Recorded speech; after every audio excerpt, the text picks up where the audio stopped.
sebenarnya saya malu untuk ngobrol-ngobrol di sini, untuk yang ngobrol-ngobrol cerita pengalaman ini, karena nggak pantas dan belum pantas. Merasa malu saja, merasa diri yang kotor, hina, bodoh ini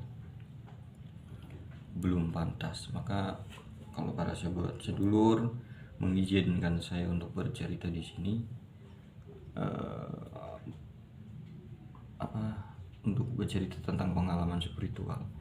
Kadang kan kita, pemahaman kita, pengertian, pengetahuan kita, atau pandangan kita, tafsiran kita mungkin akan berbeda mengenai hal ini ya. Karena mungkin banyak sekali di YouTube itu pengalaman-pengalaman orang juga lebih luar biasa mungkin. Jadi ya saya mencoba untuk memberanikan diri untuk menceritakan hal-hal yang demikian di wilayah rohani.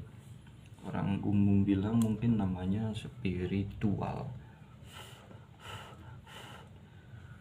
Allahumma sholli ala sayyidina Muhammad wa ala sayyidina Muhammad.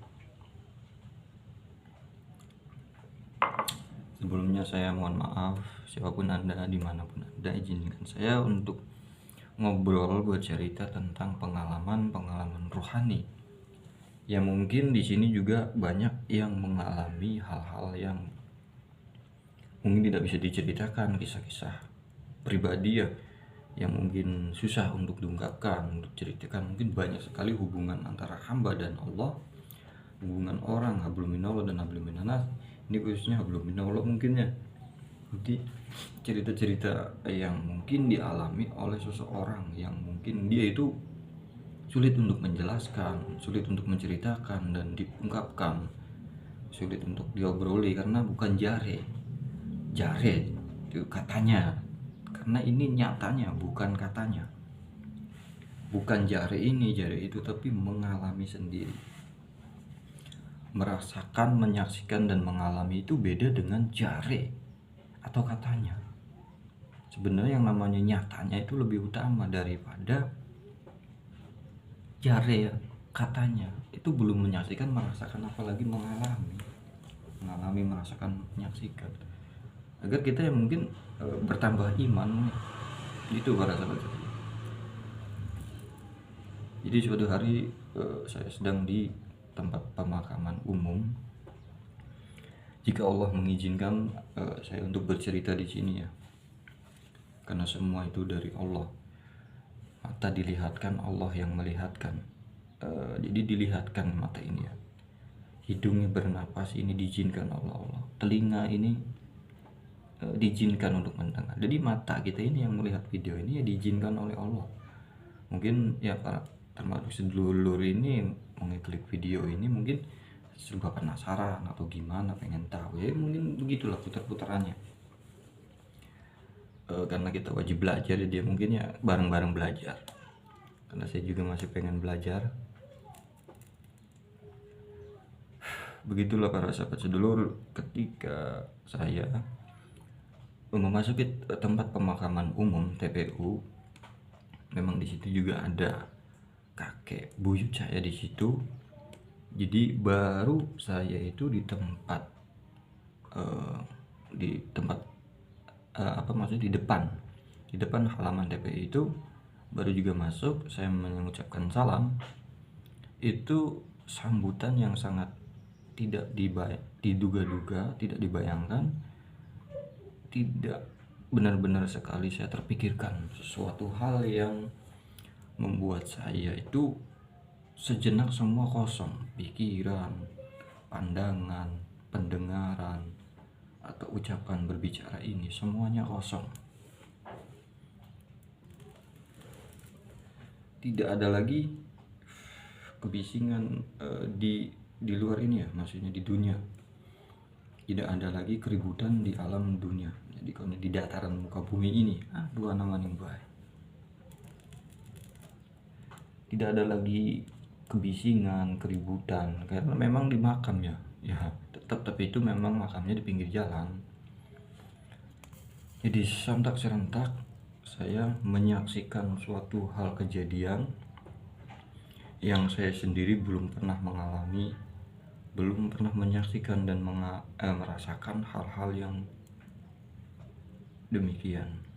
Sehingga ya berhenti sejenak, mungkin ya Allah mengizinkan saya untuk menyaksikan terbukanya hijab di alam dimensi lain. Mungkin itu yang dinamakan alam dimensi lain, alam ruh, alam jiwa-jiwa. Orang yang mungkin dianggap orang yang sudah meninggal atau roh-roh gentayangan. Aduh, anak maning mbak. Saya tidak ingin mengarang-arang cerita atau membuat Anda yakin percaya dengan cerita saya, ucapan saya, dongeng-dongeng saya di sini. Terserah mau percaya atau tidak. Yang jelas ini adalah pengalaman rohani. Karena mungkin banyak juga orang-orang yang mengalami hal-hal yang demikian, tapi berbeda-beda saja. Para sahabat sedulur, sejenak itu saya terdiam, kosong intinya.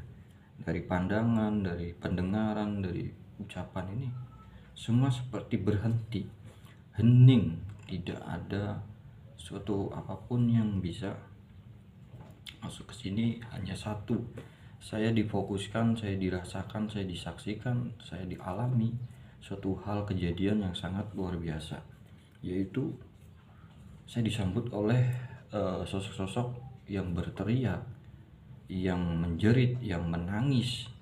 Ketika waktu itu saya datang di TPU tersebut, mereka seperti ingin memeluk, mereka seperti ingin ingin meminta sesuatu kepada diri saya. Jadi saya kosong, entah apa yang ada di diri saya. Jasad ini tidak ada, jasad seperti tidak ada lah. Saya tidak paham, tidak mengerti. Saat itu saya kosong. Jadi entah apa yang menyaksikan itu apa, entah itu mata batin atau hati saya atau apa, saya nggak paham. Yang jelas saya menyaksikan itu bukan dengan mata ini, bukan dengan pendengaran ini, bukan dengan ini ya, tapi entah dengan apa saya menyaksikan Allah. Itu semua keajaiban Allah yang sangat luar biasa, hingga saya hanya menyaksikan, merasakan, mengalami hal kejadian yang sangat luar biasa itu. Jadi di alam ruh itu mereka yang bergentayangan, seperti bergentayangan, yang menangis, berteriak, seolah minta tolong, seolah ingin didoakan, dan mereka seperti ingin ke saya gitu. Jadi mereka seperti rebutan ingin ke saya. Mereka seperti rebutan pengen menggapai atau memeluk saya. Allah, saya nggak ngerti sama sekali. Yang jelas di situ saya mempercayai, saya mengimani hal demikian, bahwa ya ada dimensi lain di alam sana, tempat perkumpulan jiwa atau roh. Saya nggak paham. Yang jelas Allah mengizinkan saya terbukanya hijab itu, sehingga saya menyaksikan, mengalami, dan merasakan hal yang belum saya paham. Apakah itu yang dinamakan alam barzah, alam apa, saya nggak paham. Yang jelas saya yang menyaksikan saat itu hening dan kosong, hening, hanya menyaksikan, merasakan, mengalami hal yang sangat luar biasa. Jadi cerita-cerita ini mungkin ya hanya orang yang paham, hanya orang yang mengalami mungkin, atau mengetahui hal hikmah ini.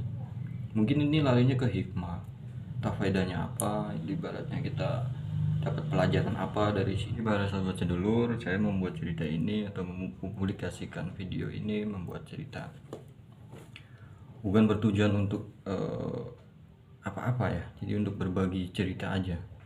Tidak ada tujuan untuk meyakini atau untuk Anda percaya terhadap saya atau bagaimana.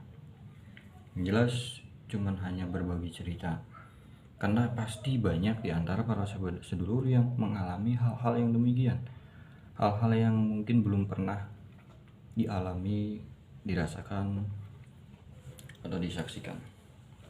Sehingga mungkin kita ingin berbagi itu. Sebenarnya ini adalah khususnya wilayah-wilayah spiritual yang mungkin tidak boleh diceritakan mungkin ya. Tapi agar kita bareng-bareng belajar di sini, semoga ada manfaat ataupun ilmu yang kita pelajari di sini, bahwa memang benar ada di alam, entah itu alam barzah, entah alam apa itu, Allah saya nggak paham. Dan masih banyak lagi kisah-kisah yang membuat saya itu semakin yakin, semakin percaya, dan semakin dekat dengan apa yang namanya kuburan, bahwa di situ tipis dan sangat tipis sekali antara jarak diri ini dengan yang namanya kematian. Sangat tipis sekali, jaraknya tidak jauh. Maka itulah yang namanya bersungguh-sungguh dalam beribadah, agar tidak main-main, agar tidak bercanda, agar tidak lagi membuang-buang waktu untuk menjalani ibadah, atau membuang waktu yang selagi masih diberikan kesempatan hidup di atas buminya Allah, masih diizinkan oleh Allah hidup di atas buminya Allah ya, sampai saat ini masih bernafas, masih bisa melihat, mendengar, masih ada kesehatan, itu bukti daripada modal.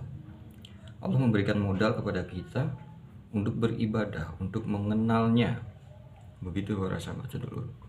Jadi agar tidak lagi bercanda. Jadi ibadah kita ini tidak lagi untuk bercanda, untuk tidak serius, atau ya begitulah.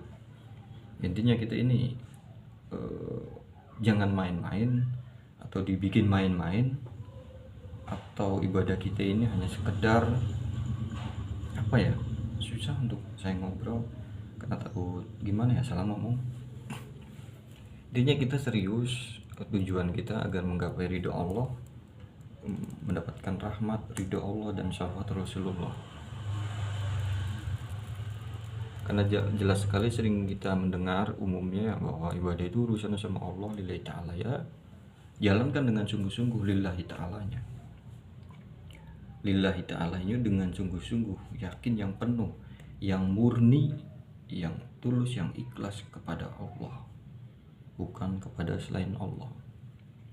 Jadi ibadah kita jangan karena mertua, karena istri, karena teman, karena contohnya ya begitu, kita pengen ibadah karena begini-begini, karena selain Allah. Kita pengen ibadah kalau selain Allah lagi. Jadi itu masih aja, kita ini masih begitu terhijab oleh diri kita sendiri. Kalau pengen ibadah nggak ada dia, kita nggak mau berangkat. Jelas di situlah itu sebenarnya banyak yang bahas tentang itu, cerita-cerita yang mungkin pengalaman untuk kita belajar bareng intinya. Kemudian pernah lagi saya itu ini kayak mimpi nggak mimpi, masuk di dalam kuburan seseorang.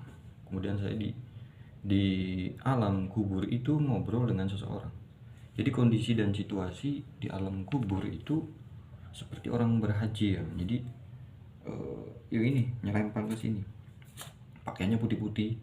Kemudian di sini nih, jadi mungkin ruang daripada alam kubur itu kan memang nggak ngerti juga saya, paling 2 atau ya begitu kondisi alam kuburnya, cuman agak luas sedikit, mungkin 2 atau kali 3 atau berapa ya. Di situ orang-orang yang tenang, orang-orang yang itu kondisinya di sana memang sangat luar biasa, malah ngobrol sama saya, gimana kamu, katanya jangan lagi main-main di mumpung hidup, katanya mumpung hidup seriuslah kamu dalam menjalani ibadah, jangan lagi membuang-buang waktu, jangan lagi bohongan dah, jadi itu yang serius ibadahnya, katanya begitu. Malah saya ini dinasihatin sama orang yang di alam kubur itu.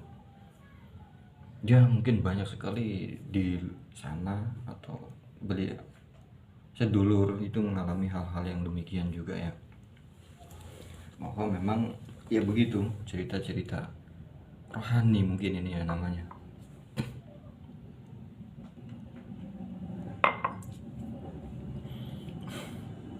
Jadi keadaan orang yang di alam kubur itu ya begitu.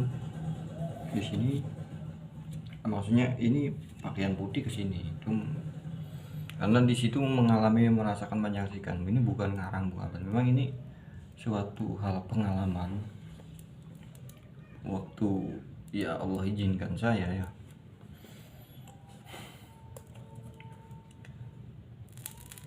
mau yakin atau tidak, mungkin dulu juga harus mengalami dulu ya biar mempercayainya, merasakan, mengalami. Makanya jangan jare, harus kita mengalami, merasakan, menyaksikan sendiri, nyatanya bukan katanya.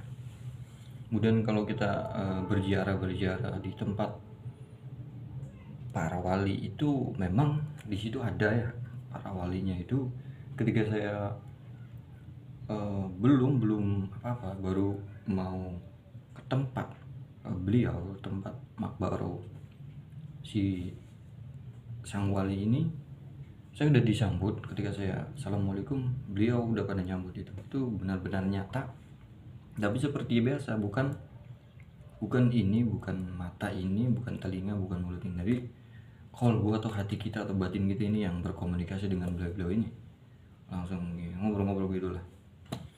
Intinya ya kita harus merasakan, mengalami, menyaksikan sendiri. Kemudian kalau mendapatkan suatu hal demikian, kita makin mantap, makin meningkat ibadahnya, semakin serius, semakin mantap lah ibadahnya. Begitu para saudara. Hanya sekedar berbagi dongeng cerita ini, tidak ada tujuan untuk apa-apa, yang jelas untuk berbagi cerita.